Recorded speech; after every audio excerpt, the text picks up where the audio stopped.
ফেনীতে চাঁদাবাজি, অবৈধ মাটি ব্যবসা ও আধিপত্যের দ্বন্দ্বে ছাত্রদল নেতার বাড়িতে যুবদল নেতার অগ্নিসংযোগের অভিযোগ পাওয়া গেছে। শুক্রবার রাতে জেলার সদর উপজেলার সরসদী ইউনিয়নের উত্তর ফতেপুর গ্রামে এ ঘটনা ঘটে। ভুক্তভোগী মোহাম্মদ সাইফুদ্দিন শিবলু ফেনী আলিয়া কামিল মাদ্রাসা শাখা ছাত্রদলের সভাপতি। স্থানীয় ও দলীয় সূত্রে জানা যায়, বেশ কিছুদিন ধরে ফতেপুর এলাকায় বিএনপি ও যুবদলের পরিচয়ে একটি চক্র ওই এলাকায় চাঁদাবাজি, মাটি ব্যবসা ও আধিপত্য বিস্তার করে আসছিল।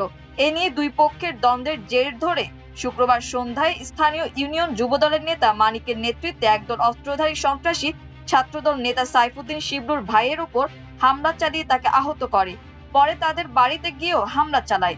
এক পর্যায়ে তারা শিবলুদের বসতঘরে আগুন ধরিয়ে দিয়ে পালিয়ে যায়। খবর পেয়ে স্থানীয়রা আগুন নিয়ন্ত্রণে আনার চেষ্টা করেন। পরে ফেনী থেকে ফায়ার সার্ভিসের কর্মীরা গিয়ে আগুন নিয়ন্ত্রণে আনেন। তবে ততক্ষণে ঘরটি পুড়ে ভস্মীভূত হয়ে যায়। এতে আসবাবপত্র ও মূল্যবান নথিপত্র পুড়ে ব্যাপক ক্ষয়ক্ষতি হয়েছে।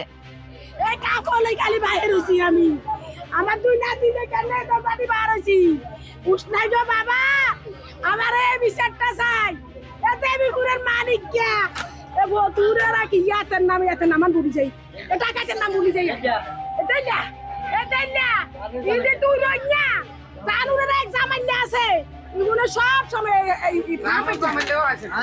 এ ব্যাপারে জানতে চাইলে ভুক্তভোগী ছাত্রদল নেতা মোহাম্মদ সাইফুদ্দিন শিবলু বলেন, বিগত 5 আগস্টের পর বিএনপির পরিচয়ে একটি চক্র এলাকায় চাঁদাবাজি, মাটির ব্যবসা সহ নানা অনৈতিক কর্মকাণ্ডে লিপ্ত হয়ে দলের সুনাম নষ্ট করে আসছিলেন। সাধারণ মানুষের ওপর জুলুম ও চাঁদাবাজির প্রতিবাদ করায় যুবদলের মানিকের নেতৃত্বে একদল অস্ত্রধারী পরিকল্পিতভাবে তার ভাইকে মেরে আহত করেছে। এছাড়া সন্ধ্যায় তাদের বসতঘর পুড়িয়ে দিয়েছে।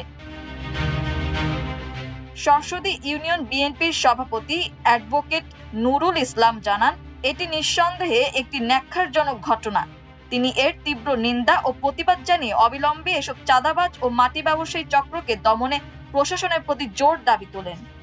যে কাণ্ডটা করেছে আমি শুনেছি যে সম্পূর্ণভাবে ভস্মীভূত হয়ে গেছে। যারা করছে তারাও তো বিএনপির আসলে যারা বিএনপি গুলো তো এটা বিএনপির আমি মনে করি তাদের কোনো পোস্ট নাই, যাদের পোস্ট আছে তারা এটা করতে পারে না।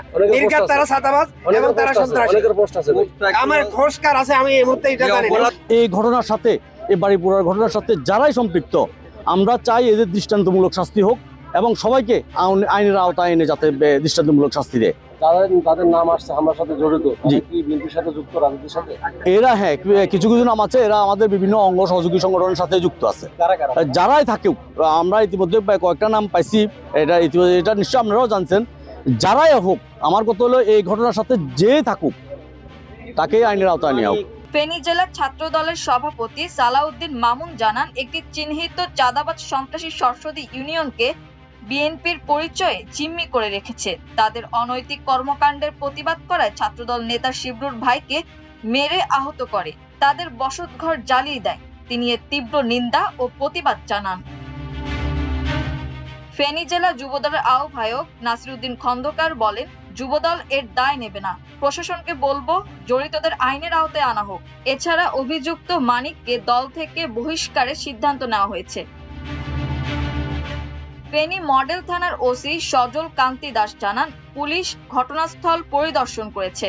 প্রাথমিকভাবে ঘটনাটি ব্যক্তি স্বার্থ সংশ্লিষ্ট বিভিন্ন বিষয় নিয়ে পূর্বশত্রুতার জের ধরে ঘটানো হয়েছে বলে মনে হচ্ছে। তদন্ত সাপেক্ষে বিস্তারিত জানা যাবে। এছাড়া স্থানীয় আইন শৃঙ্খলা নিয়ন্ত্রণ ও অপরাধীদের আটক করতে পুলিশি অভিযান অব্যাহত রয়েছে। মাল্টিমিডিয়া ডেস্ক, আমার দেশ।